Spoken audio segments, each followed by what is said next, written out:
Sheriff, your thoughts on the president's comments? Well, you know, Barack Obama for 7+ years has played the race card that every time somebody criticized him, it was because he was black, and it scared off a lot of Republicans. So now they're going to switch and try to play the gender card. The problem is the American public is tired of this class warfare. The reason why they don't like Mrs. Bill Clinton is not because she's a woman. It's because she's dishonest and because she is hiding something. She's hiding the truth.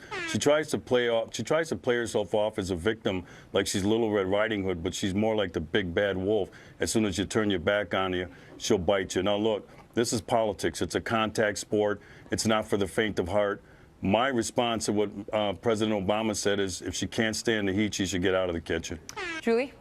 Well, first and foremost, I think you just proved my point, Sheriff. And, you and I were not numbered last week, and I love you, but she's not Mrs. Bill Clinton. She happens to be Hillary Rodham Clinton, who's her own person and is running as her own individual. She's a former senator.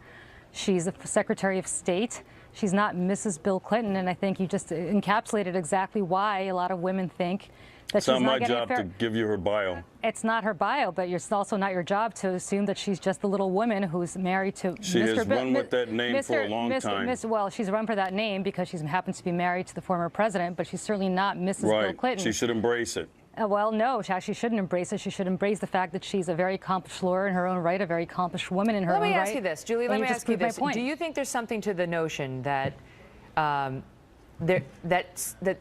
many Americans find the idea of a female president somehow threatening? Do you think there's anything to that? Unfortunately, I do, and it's a shame because I think, but you have polling showing, poll after poll showing, you have Anna Greenberg, who's a very prominent pollster, saying that her numbers went up when she focused specifically on women's issues, whether it's standing by her man when she was First Lady after the Monica Lewinsky scandal, or working on traditional women's issues, or even working as Secretary of State for Barack Obama, who's a man, but her numbers are not so great when she's running for something, when she's working in healthcare reform, when she's become a principal and taken on roles that are traditionally men's roles. And I think, unfortunately, I hate to say this because as a woman who is living in the 21st century, I would hope this is not the case, but empirical data shows, unfortunately, that it is the case. Mm-hmm. You know, Sheriff, I remember 8 years ago, when Sarah Palin was on the Republican ticket, they were doing full articles about how she was going to balance her situation of having, I think, 5 kids and being vice president. It was just like, basically, for lack of a better term, screw you for writing that, right? Because nobody was wondering how Barack Obama was going to balance having 2 kids. Yep.